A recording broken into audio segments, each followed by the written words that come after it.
Welcome to the Humble Hoof podcast. My name is Alicia Harlov. This is a podcast for both horse owners and hoof care professionals, offering discussions into various philosophies on the health of the hoof and soundness of your horse. Please check us out on Facebook or at thehumblehoof.com.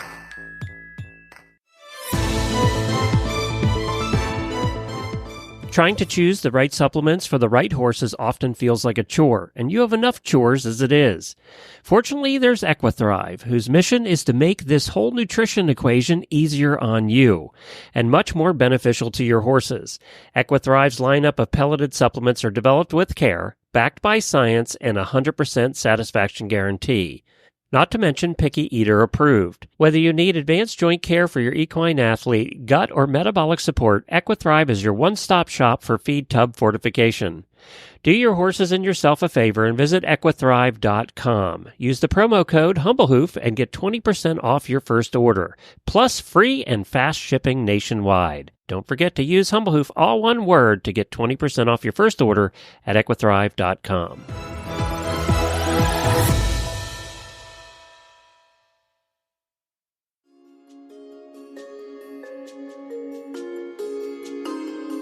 A special thank you to our wonderful sponsor, Cavallo. For our Humble Hoof listeners, they are offering 20% off their Cavallo Trek hoof boots using the coupon code HRN at checkout. The Trek is the world's most popular and versatile hoof boot and Cavallo's toughest trail boot, while also doubling as an option for therapy or rehab. The front closure system makes it easily adaptable to various hoof shapes, and TPU upper design allows for maximum strength while minimizing weight for the comfort and ease of movement for your horse. These are recommended by vets and trainers and also loved as transport boots by barrel racers, show jumpers, dressage riders, and everyone in between. Again, for 20% off a pair of Treks, use the code HRN at checkout at cavallo-inc.com. As somebody who focuses on lame horses and rehabbing, a lot of times I tend to look for others who are similar in their passions and desires to see these horses that we enjoy and love so much become more comfortable and sound. And one of those people that I've been following online for many years is Amy Skinner. And Amy Skinner, she has a Facebook page, Amy Skinner Horsemanship. I'm sure many of you know of her.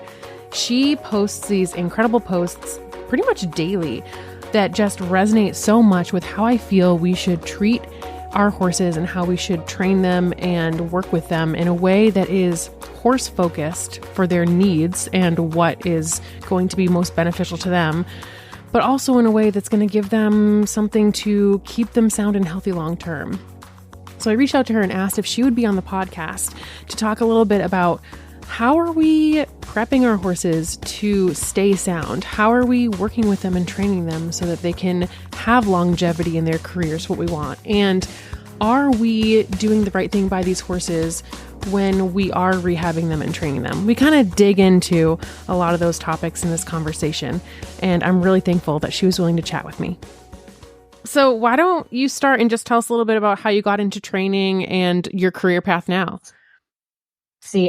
I got into training about 15 years ago because I was working at a lesson barn and just kind of cleaning stalls and taking care of the horses and stuff. And I started getting the school horses to ride that were having problems or, doing tricky things. And so I started working on those horses really without a clue of what I was doing. And it just went from there. It kind of turned into a whole thing. So I started doing young horses and problem solving, and that kind of funneled into rehabs because so many of those horses who were doing problematic behaviors had physical issues too. And so it just sort of turned into my career was mainly rehab.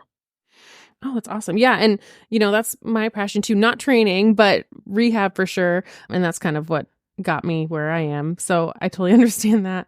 And in terms of your current training approach now, are you focusing mainly on rehab? So right now I don't actually have any training horses. Right now I'm focusing mainly on teaching. And so I'm doing a lot of problem solving teaching. I'm doing a lot of, I guess it's not really straightness training since that's like a trademarked term, but it's just teaching people how to teach horses to stay straight, get straight, to be sound, or to prevent soundness issues.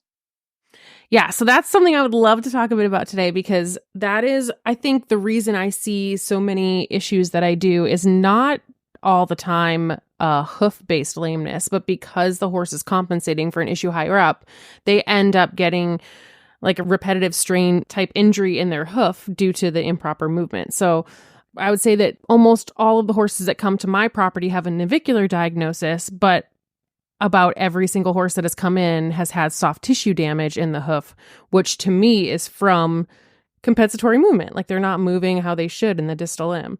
Yeah. So I would love to hear some of the, common issues that you run into soundness or training wise. Are they horses that are like started incorrectly, started too early? Or are they just horses that are not trained well, not in the right tack? Like, what are some things that you commonly see in horses that aren't going through the training as well as they should? Well, I'm not a scientist, to be fair, so I haven't pigeonholed exactly what the cause is, but my best guess is it's a perfect storm of a lot of things. Genetics play a factor, I think. I think we're breeding weirder than we used to put it as politely as I can. And then I think there's also a lot of issues with full upbringing. I think they're probably overnourished and undermoved, so these joints and body parts are growing at all kinds of weird rate. I always call them Franken babies, these huge babies that are overfed on these soft little joints. And then I think too that the movement when they're young is not adequate. So they're not moving around as much as they should be to develop. And then you add on to that poor starting, and then you add on to that poor training, and you have just the perfect storm of lameness later on. Yeah. If I could pin it down to one thing that owners are doing or not doing, is they're just not moving straight. They're crooked from the first halter, basically, and they stay crooked until they get lame. And that's when, for a lot of people, their interest in getting the horse straight pops up out of necessity because the horse is lame. Yeah, that totally makes sense. And I just came back from a conference in Chicago where we talked a lot about issues from having a horse that's like, imbalanced or has a compensation due to that lack of straightness. Yeah. So that was really interesting to me because I'm so focused on the lower limb that I don't often look at the upper body, and I don't feel trained to necessarily look at that. But what are some compensations that you often see as like symptoms of this? Well, I think that, again, I don't have any scientific data on whether horses are naturally crooked or we're making them crooked through our handling, because it's one of those things that's too hard to parse out, right? Like, who has a horse that's completely unaffected by human intervention? Even a Mustang or something like that has been handled to some degree by the time we get it. So, it's hard for me to parse out exactly how much is human caused and how much is natural crookedness, for lack of a better term. But a lot of times I think that we are exacerbating their natural crookedness by creating this, what I call a diagonal imbalance. So they're putting way more weight distribution over a shoulder and way less over the diagonally opposite hind leg. So what you end up getting is a lot of uneven distribution and flexion between the joints. So, for example, your left front shoulder is taking the majority of the weight load. And so the shoulder, the knee, the pastern, all of those joints are taking a beating from the concussion. And then you have your diagonally opposite right hind, which is just kind of swinging along. And so you have your hip, your stifle, your hock, your pastern. Some of those joints are twisting. Some of them are getting too much weight bear. Some of them are getting not enough weight bear. And so then you end up getting this really tight and heavy left front and this really weak and wobbly right hind, for an example. So you have all of this compensation through the body that's like this wrinkled up tablecloth of this horse pushing and pulling itself along. And so then, over time, you have that starts as a crookedness and turns into a lameness because there's only so much twisting joints can bear before they start to get damaged. Yeah, absolutely. And, you mentioned that it starts as a crookedness. It turns into a lameness. So are there signs that owners would pick up on when they're not overtly lame? Like, is it, they're harder to get to take a certain canter lead or something like that? Is there something that stands out? It kind of depends on the horse's nature, but I think that it's visible. Like, it starts to be picked up on by the time the horse is like 8 or 9. It seems like that's the mark where the horse starts to show more troubling signs. And it starts in resistances to things that were going okay. So your canter, maybe the horse is starting to swap the canter behind or starting to resist one lead. I think that it actually starts much sooner, but those are more subtle signs. And it could be something like a young horse that is wiggly instead of going straight, things that people tend to see as normal for young horses that actually are the beginning sign of compensation, or the horse is not moving evenly. The wiggly worm, the drunken young horse that we all kind of think is like a normal part of training, to me is actually the beginning signs of things are headed the wrong direction. But by the time the horse is 8 or 9 is when we start to see signs that the horse is starting to have joint changes. So that horse is starting to hump up a little bit, take longer to warm up. Maybe they're missing a lead or crossfiring. Maybe they're starting to toss their head up in the contact and they didn't used to. Those can be signs that the horse is starting to develop actual physical changes now that were, just crookedness that are now leading toward lameness. Okay, yeah, definitely makes sense. And that's something where, say you have a horse that has gone through all of this and ends up having issues with soundness, and the owner or you are helping the owner or you're working with a horse that you're trying to then retrain them how to move correctly and, bring them back through just working up to building fitness in a correct way. Do you typically see those issues resolve fairly easily, or do you have horses that kind of get stuck in those patterns? It seems to be all over the map. My favorite is when they're pretty easy to resolve. Like, okay, yeah, we have some arthritis, we have some joint stiffness, who doesn't? But if you go straight, you're going to get better joint lubrication, you're going to feel more comfortable, and that's going to be all easy peasy. Those ones are pretty fun because it's not the end of the world to have a diagnosis like navicular or kissing spine or whatever, because no body that walks the planet is going to get out of here without some degeneration, right? Yeah. But I think that there are some that these have become more on my radar and more interesting over time, is there are some that seem to just not do well, or they get sucked into this vortex of uncertainty. And those are the ones that I think are genetically predisposed or suffering some kind of genetic abnormality. And that's coming up more and more, unfortunately. And that's a little bit depressing. Things like, ECVM or spare ribs or, all this weird stuff that we're starting to see, or maybe starting to just notice because maybe we didn't notice before. There is definitely a good handful of those kind of horses that have come through my barn. Yeah. And actually the conference that I just referenced earlier, 2 of the speakers talked about ECVM and how those horses, or a lot of those horses, were missing fibers from the nuchal ligament between C5 and C7. And so these horses may present as like hypermobile, but, and it's kind of interesting because I feel like a lot of disciplines kind of like that, like hypermobile movement. Yeah. But really that's a sign of a problem or something that's not natural.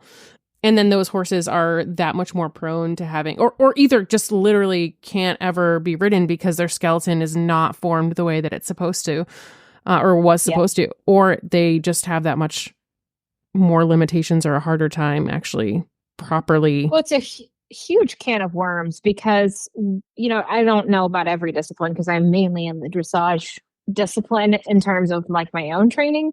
The dressage horses that you look at back from the 60s and 70s that were winning Olympics would not impress anyone in the show ring anymore because they were much more flat moving.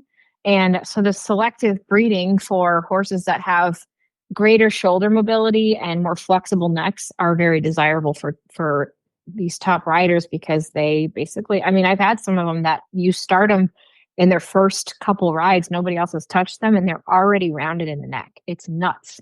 I've never experienced anything like it. Like you can't get them to lengthen their neck out. Wow. Which is normally a young horse starts out kind of like a plywood board, not in terms of tension, but like they want to stick their neck out, and over time you teach them to lift their neck up and kind of round it.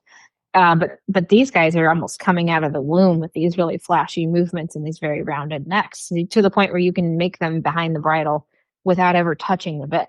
And they generally have very weak nuchal ligaments. They have hypermobility issues. And more often than not, the ones that I've had like that are just not right mentally. Like they're just not it's almost like every day is a little bit Groundhog Day, or they have some bizarre phobias, or they're just not wired correctly mentally. It's just really weird. Yeah. Yeah. I feel like I've seen that. And I mean, I see, you know, like 200 horses a month that I'm trimming, and some of them that the owners have gone through so much to try to figure out why they're not competing at the level that they want, or why they're not able to get them as sound as they want, or why they literally, some of them act like they're scared of their own shadow sometimes, even though their owner's doing everything. Like, they get tons of turnout, they get a really good diet, like, you know, all this stuff that you think should make them not nervous, you know? Yeah, I had a Lusitano that was schooling third level when I got him, and he was getting really high marks, like in the 80s, on all his dressage tests. He was super talented. His specialty was the two tempies. I mean, he was just a monster, you know, just a machine of an athlete.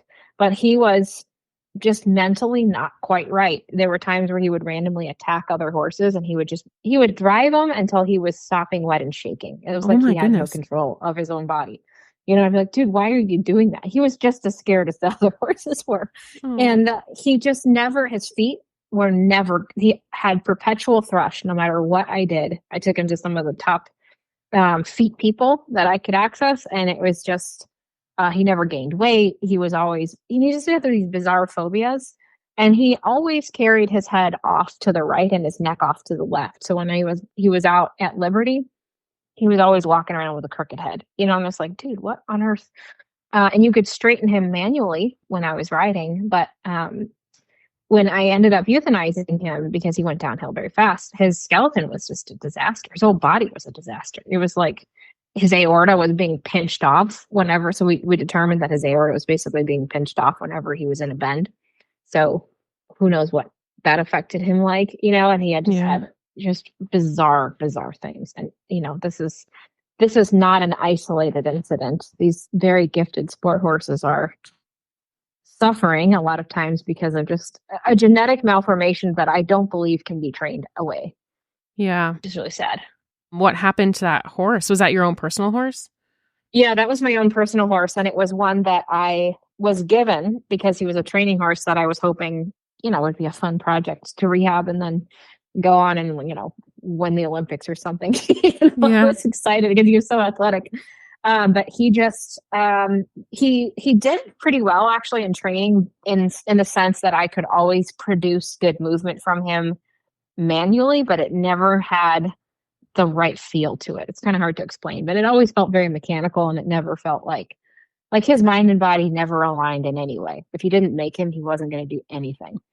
And then his health started to decline very rapidly. And he ended up, by the time I euthanized him, he basically would not move 2 feet to get hay. Wow. So I put out hay one time. This was the day that I decided to euthanize him. I put out hay overnight. It was a really rainy day. I put the hay in the shelter. And when I came back in the morning, he was standing exactly where I had left him in the rain. And the hay was bone dry in the shelter, and he hadn't touched it. And he was just standing there shivering. And I was like, oh, this is not good. So I decided to euthanize him, and then his body was donated for dissection, and that was extremely informative. But I waited way too long to euthanize him. But by the time we had the dissection, I was like, wow, I should have done this like years ago. I mean, yeah, we never know until, you know, sometimes after, right? Like, you wouldn't have known unless you did that dissection and saw the internal damage. I've wondered that about so many horses that, you know, you really can't tell what they're like how much they're kind of holding in, and some horses are so stoic, like you don't know until after. It's well, that was a wake-up call for me, because it's one of those just because you can doesn't mean you should things, because he didn't look lame when I rode him. You know what I mean? He was still pretty impressive to watch. If you didn't, you know, there was some little funny, you know, he had kind of an ataxia, and one of his legs would kind of stay in the air a little longer than it should have, or do this funny little flipping out thing. But it was a good lesson for me, because I did feel like I produced healthier movement, but because the internal makings were not there, it was very stressful for him and probably not very comfortable. So it was a good experience for me to run into it. Just because I can doesn't mean I should. Yeah. And to have to kind of rethink some of those things. Yeah. And honestly, that's one of the things I struggle with the most when like doing hoof care is, I struggle working and I mostly don't work anymore for performance homes because I want to make the horse have hooves as, get the horse to rehab their hooves to be as healthy as they can be for that horse. And I don't think that we should force a horse to do something because we want to do it if their body or hooves or whatever are not healthy enough to do that. And I know it's hard because horses are expensive and this is something that we want to enjoy. Like we want to be able to ride and we want to be able to do all these things that we enjoy, like competition. And that's where, going through rehab hoof care as I have over the years, I've kind of had these crises of, I don't want to just put something on this horse's feet to make them able to compete when they probably shouldn't, it is tough. So I completely get that. And then I guess that's sort of another like roundabout question that I've been wanting to chat about is, we have these horses that have a lot of horses are stoic. They've had some kind of pain. And even if they're getting to the point where they're doing much better, is there a way that we can, or do you think that there are horses that have a fear of pain or like an anticipation of pain? Or do you think that any behavior that is, hesitant or unwilling is always because of an actual pain, if that makes sense? I don't know if there's a better way to ask that. That's a great question. And it's actually something I've been trying to explore more and learn about more because there definitely is a huge effect of perceived pain or pain memory. And that's where things get a little bit tricky in rehab and it requires some experimentation because you can't, I don't think you can accurately distinguish between real pain and perceived pain or pain memory. Like even in human medicine, we don't really understand that. Like, why is phantom limb pain a thing when there's no longer a limb, right? Because pain lives in the brain and those messaging, even with memories or dreams, right? Like you wake up from a dream and it's not real, but your heart is racing. So you're getting a real physiological response from a mental input. And so fear of pain or perceived pain or pain memory are very real to the body, even if it isn't real to us. And we just can't really distinguish, is the horse actually hurting or is he worried about hurt? And so I think some experimentation of seeing, can we experiment with changing this pathway, this way of moving and see if that relieves that anxiety or exacerbates it? And that's where we have to have a little bit of I don't want to say detachment. Like it's not a good way to, I don't really know how to say it without saying, like you have to detach yourself a little bit from the concern of the horse's feelings sometimes, which is a tricky place to be because if you're so worried about causing the horse discomfort, you can actually back off to the point where the horse will never get out of that pathway. Right. But if we don't have any empathy, then it's useless too. But there's got to be times where you kind of push the horse through something to see if the other side is going to be more comfortable. And to give an actual example, so I have a thoroughbred that had a horrible hoof abscess a couple months ago, like the kind that took off the entire bottom of his sole. It was massive. So this abscess healed, the bottom of his hoof is wrapped. I think that he's probably sound enough to move around, but I put him in the arena and start working on some, in-hand work, and he's limping like he's dying, right? Aww. And so it's horrible to watch because you're like, oh, buddy, I don't want you to be uncomfortable. But if he continues to move like that, he's going to trash his body.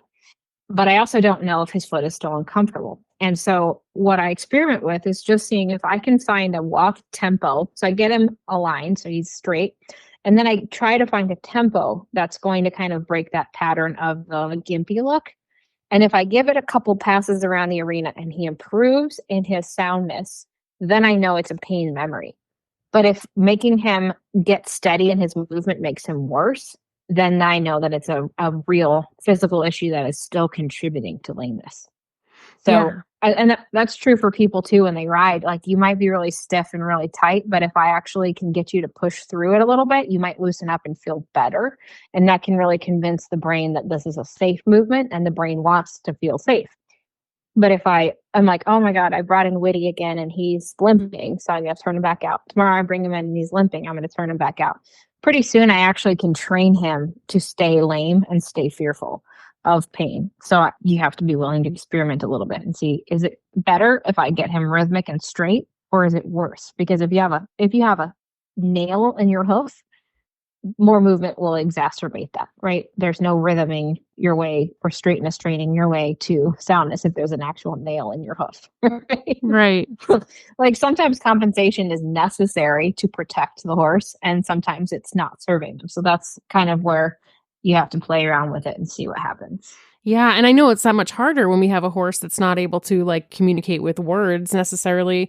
And that, you mentioning having to kind of like push a horse a little bit past their comfort zone.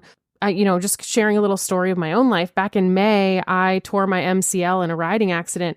And before I went to get my MRI, I was kind of like hobbling around, and I could actually do a lot by like gimping around, and I didn't feel that painful. I was like, oh, if I don't extend my knee and don't bend my knee, it actually feels fine. Like I can still, gimp around and I can feed the horses. I can muck. I can do a lot, just not super efficiently. And when I went to the doctor, I kind of like hobbled in and sat on the table. And they're like, do you often just, are you usually just using your other leg now? And I told them, yeah. And they said, don't do that because you're going to end up causing not only compensation in your left leg, but which was the one that was my quote unquote sound leg, but my right leg was going to develop more issues because I was going to not loosen up those fibers of the other ligaments and tendons and whatever muscle, and it was going to cause more atrophy, more issues. And, obviously then I had to go into physical therapy, which, I guess if you're talking about trying to push a horse past that barrier, it's like physical therapy at that point. You're kind of like encouraging them and when I was in physical therapy, there are times when it would be a little bit sore, but then I got stronger and stronger. I'm not saying that we should push our horses to like, injure them, but I agree with that like fine line that you're talking about.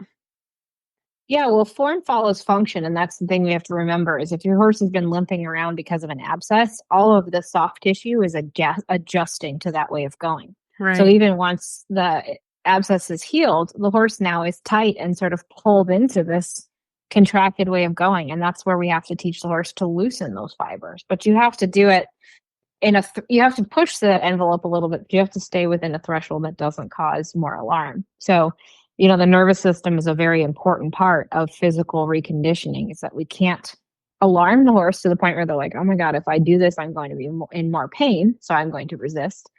Or if I get through this, I feel looser. So now my nervous system has adopted this way of going. It's more comfortable. And now I'm happy. So there's such an experimental process in there. One of the reasons I loved rehab, honestly, was because some of these horses that I got were so bad, I couldn't make them worse. And I got a lot of confidence to experiment. And that was such a gift to me because, worst case scenario, the horse was already headed to euthanasia. So right. I'm not saying I didn't value their lives, but it was like, I had some play there, Right. It's like you had nothing to lose. You can try something because it's their last shot almost. Yeah. Yeah. I totally get that. Yeah.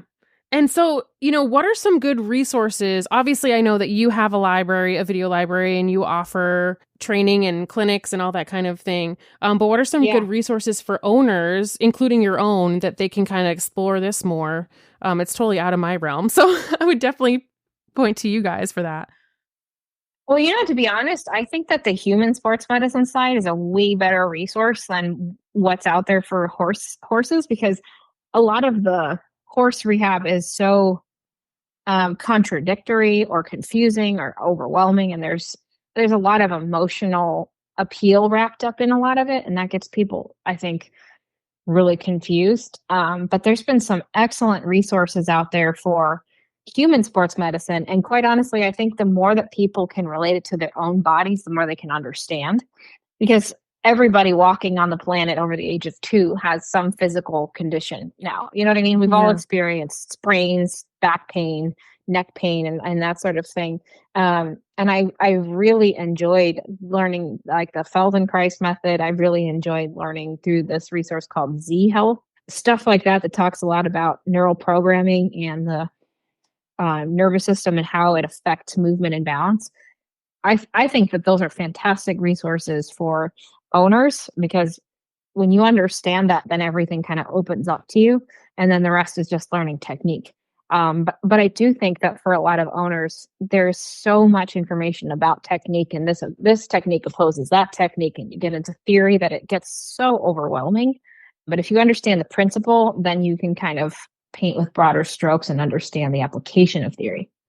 Yeah, and we actually did keep referencing that conference, and I apologize, but we actually did some Feldenkrais when we were at that conference with Wendy Murdoch, and that was really interesting and something I want to explore more too. So that's cool that you kind of give that a little bit of a seal of approval as well. Yeah, it's because, I mean, I'm not a Feldenkrais practitioner and I'm not educated enough to even talk about it, but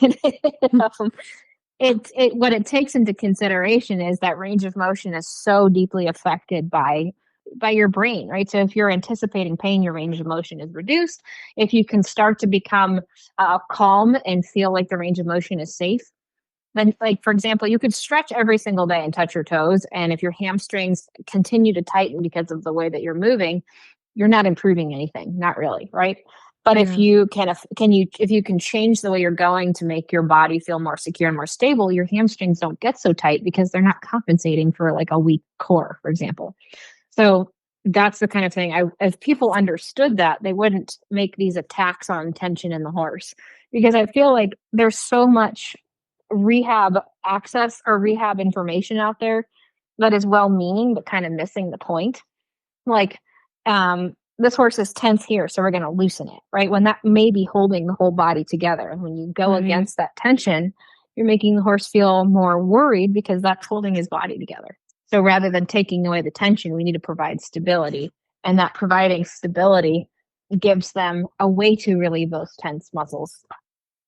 So that's the kind of thing that I think owners could have a better understanding of pretty easily before they take it back to their horses. Yeah, absolutely. And so do you still like travel and do clinics, or what's your main way of teaching now?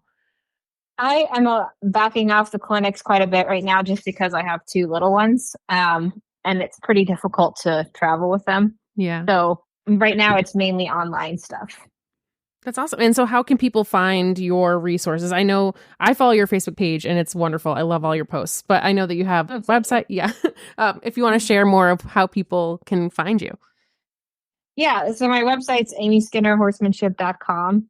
And then there's a shop page, which has courses, a video library, and that sort of thing. I put on YouTube as much free information as I can keep up with. So there's a YouTube channel. I don't know how. I think you just search Amy Skinner Horsemanship and you should find that. I can't think of anything else I have. So that's probably the best way to get a hold of me. Awesome. Well, is there anything that we didn't touch on that you think would be important to kind of impress upon owners before we kind of wrap up? Is there anything we missed? No, I think I would just reiterate again that the more people understand their own bodies and the way that their life and the stresses and injuries and stuff have affected their moods and their way of going, like, I think the more people understand that and start to put those principles into place for their own body, the easier it is to understand why their horse is doing stuff. Yeah, absolutely. Awesome. Well, thank you so much for being willing to chat with me. And I'm excited to connect again later, or I think tomorrow, so that we can chat about your video library more. And I'm happy to share that link and make sure that people can easily access that, because it sounds like it's going to be a fantastic resource for so much that goes into horse health, and not just, training is not just isolated. There's so much that goes into a healthy equine. Yeah. So that looks great. Well, as you know, that takes more than just one aspect to keep a horse healthy. So I really appreciate you being willing to share that with us. Oh, yeah, absolutely. I'm excited. All right. Sounds great. Thanks for your time. Oh, yeah, of course. And thank you for being willing to do this. And and we'll chat again tomorrow. Sounds good. All right. Talk to you later. Okay. Bye. Bye.